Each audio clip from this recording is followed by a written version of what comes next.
Travel along, Catholic pilgrims, for 1 year as we read through St. Faustina's diary. Join me, Amy Thomas, each day for a short reading out of the diary which brought us a deeper understanding of Christ's divine mercy. Hello, Catholic pilgrims, and welcome to day 335 of our readings from St. Faustina's diary. You know what this day means, don't you? It means we only have 30 days left together, so basically just a month. So we are going to make it as good as we possibly can for these last few weeks together. We have been traveling with Sister Faustina through another Holy Week, and today we're going to be reading about Holy Thursday, Good Friday, Holy Saturday, and I just want to talk about what were the apostles doing on the evening of Good Friday after Christ had been crucified and laid in the tomb, and what did they do on Holy Saturday?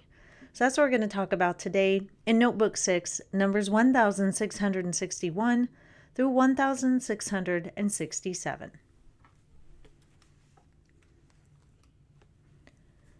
I spent the whole day in thanksgiving, and gratitude kept flooding my soul.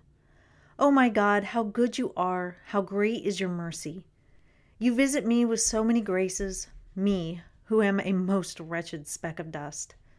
Prostrating myself at your feet, O Lord, I confess with a sincere heart that I have done nothing to deserve even the least of your graces. It is in your infinite goodness that you give yourself to me so generously. Therefore, the greater the graces which my heart receives, the deeper it plunges itself in humility. O Christ, suffering for you is the delight of my heart and my soul. Prolong my sufferings to infinity, that I may give you a proof of my love. I accept everything that your hand will hold out to me. Your love, Jesus, is enough for me. I will glorify you in abandonment and darkness, in agony and fear, in pain and bitterness, in anguish of spirit and grief of heart. In all things, may you be blessed. My heart is so detached from the earth that you yourself are enough for me. There is no longer any moment in my life for self-concern.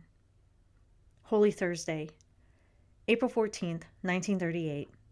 Today, I felt strong enough to take part in the ceremonies of the Church.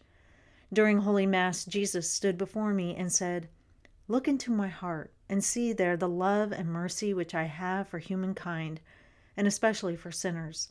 Look and enter into my passion." In an instant, I experienced and lived through the whole passion of Jesus in my own heart.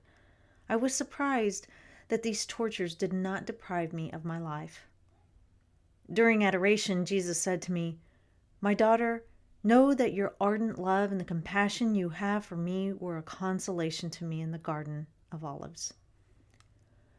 During Holy Hour in the evening, I heard the words, "You see my mercy for sinners," which at this moment is revealing itself in all its power. See how little you have written about it. It is only a single drop. Do what is in your power so that sinners may come to know my goodness. Good Friday, April 15th, 1938. I saw the Lord Jesus tortured, but not nailed to the cross. It was still before the crucifixion, and he said to me, "You are my heart. Speak to sinners about my mercy." And the Lord gave me interior knowledge of the whole abyss of his mercy for souls, and I learned that that which I had written is truly a drop. Holy Saturday, April 16th, 1938. During adoration, the Lord said to me, "Be at peace, my daughter.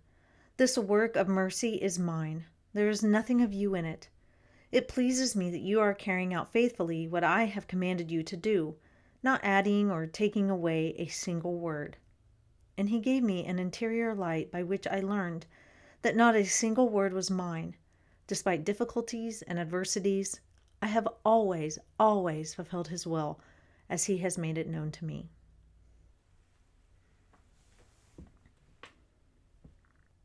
So here we are going through another Holy Week with Sister Faustina, and I just wanted to take some time to reflect upon what happens when a mission or pilgrimage is done.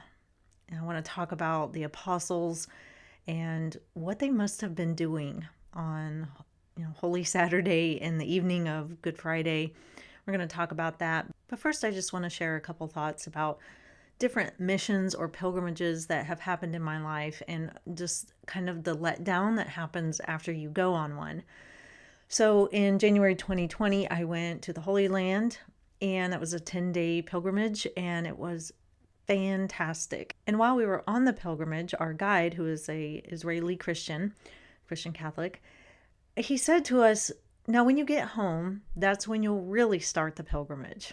And we all were kind of looking at him like, okay. And he's like, trust me on this. I was like, all right, we will. And it really is true. I mean, you come home and you've been on this high of being in all the places where Christ and Mary were, and it's just intoxicating. It just is so amazing. And then you come back to life and it's like, okay, what do we do now? And what he said was very true, because the Holy Land really started to unfold before my eyes once I got back. Because while you're there, you're just in the moment, you're just soaking it all up. There's so much to see, so much to learn, so much to touch and visit, and it's just a lot to take in, and you can't really process it all at that moment. And so when you get home, your brain just starts to unpack it. And it's like going through a second pilgrimage. And that's when it really starts, because you can really start to reflect on how you felt or what was super meaningful to you and just play it out in your head. And then when you start reading the Bible, man, your mind is blown, because now you know exactly what those places look like. And it just really opens it up. But also, I would say coming back from Turkey, there was some letdown. It was a year-long field trip, basically. I mean, it was fast and furious. COVID was involved, and that made it a little tricky, but I didn't realize how many Christian things were there. And once I got there, and I was like, oh my gosh, I have to share these things with the Catholic Pilgrims. And so it became like a year-long mission, a year-long pilgrimage. And it was such a exhilarating time, because we were visiting all these ancient old sites, and it was just intoxicating, because I just didn't know. And I was so excited to share it with you all. And when we got back to the States, it was kind of a letdown, because now that mission was over in a way. I mean, I reflect a lot about it. And just like with the Holy Land, I could finally start just kind of unpacking it in my mind. And my favorite movie, Catholic movie anyway, is called The Way, and it's about walking the Camino de Santiago in Spain and part of France. And you end up at the Cathedral of St. James, and I want to walk that someday. But the movie, if you haven't seen it, I highly recommend it. At the very end of this little group of people that have journeyed together, and they've kind of just formed up along the way. They didn't set off on the pilgrimage together. Anyway, they get to the end of the pilgrimage. They go into the cathedral. They're all changed in some way. And at the very end of the movie, they go to the sea, and I don't want to give too much away, but they go to the sea to do something. And then the movie is basically over. And now they all are just like, okay, now what do we do? And you can sense that there's kind of a letdown. They've gone on this pilgrimage, and they weren't intending to have the things that happened to them happen, and it's changed their lives, and it's been a very spiritual journey, and a lot of healing has happened, and now they just don't know where to go. And I imagine that's what the apostles felt like on the evening of Good Friday, after Christ had been crucified, and Holy Saturday. They had to have just been like defeated. I can't imagine what they were doing. I mean, what did they do? Did they gather together and like barely eat anything because they just couldn't stomach food? Or did they talk about, what are we going to do now? Were they just making plans to, go home and get back to fishing or, tax collecting for St. Matthew?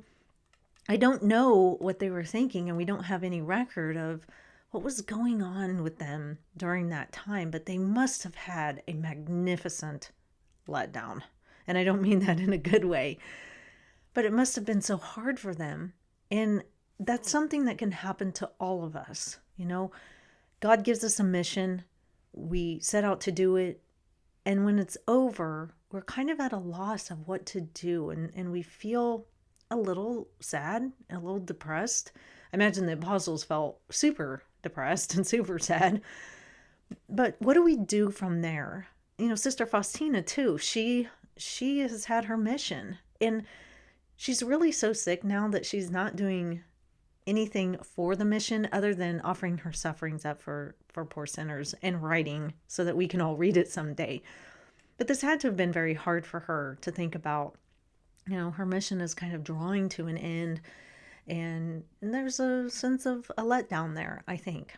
And so what can we do when we've experienced something like this? We've been on the high of the pilgrimage or the mission or whatever it is that God has asked us to do, and now it's over. Well, the first thing I think we should do is definitely offer thanksgiving. Just thanksgiving to God for that opportunity. And then next, to ask Him to guide you to what He wants you to do next. Because there is something else that He wants you to do. And maybe it's a continuation on what you have already been doing. It's just in a different place or with different people. Who knows? But just ask Him to start opening those doors. But I do think it's good to just take some time and sit with the letdown. It's okay to kind of feel the loss of what you've just gone through and grieve it a little bit. I think that's okay, and I think it's healthy. I don't know that it's great to just rush immediately into the next thing and not really take the time to ponder and meditate and just see what you really learned during that time. And that's the other thing I would say is just take some time to discover what happened during that mission.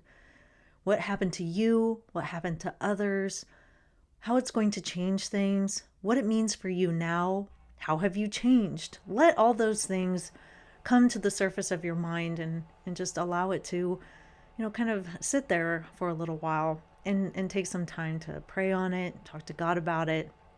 And then, when you feel ready, set out on that next mission and, look back on the previous ones with thanksgiving and joy and appreciation for the road that Christ has led you down. But it is hard to have that letdown, but I think there are good, healthy, positive ways to deal with it. So that is all for today, Catholic Pilgrims. I will see you back here for day 336, and until then, live the faith boldly and travel well.